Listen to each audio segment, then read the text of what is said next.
Con nguyện xin theo Chúa trang kỳ này, dù gian nan con nguyện xin theo Chúa suốt đường đời.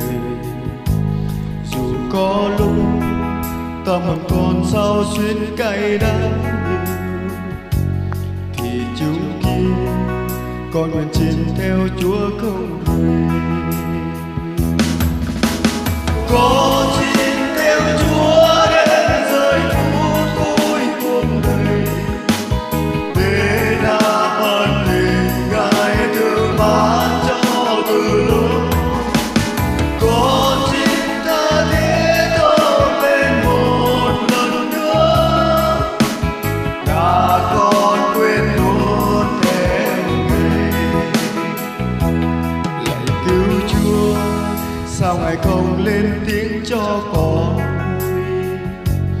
Đời ưu tư linh hồn con mong Chúa ban lời Ngài. Lạy cứu Chúa, sao Ngài yêu con đến như thế? Đại hy sinh nên thần đường đôi sống con người. Con xin theo Chúa đến rơi phút cuối cuộc đời, để đáp ơn tình Ngài thương ban cho từ lâu. Con xin tha thiết ơn lên một lần nữa, đã con quên luôn theo Ngài.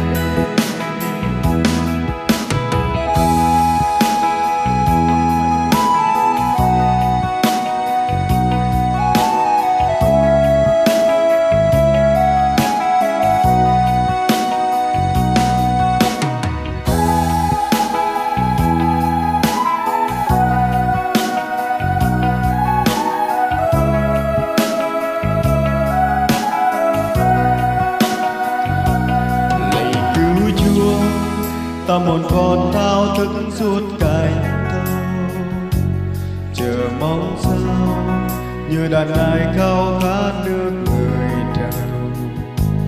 Lạy Giêsu, xin Ngài thương nào đến Nam tiếng con, vì con đây đang hoài mong Chúa đến tâm này. Con xin theo Chúa đến rơi phút cuối cuộc đời, để đáp ơn tình Ngài thương ban cho từ lâu.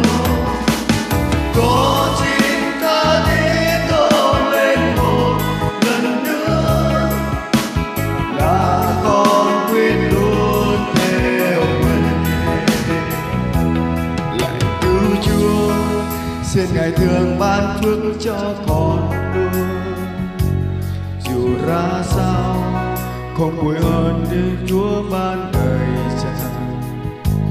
Dù yếu đuối nhưng bền tâm xin Chúa luôn thứ tha.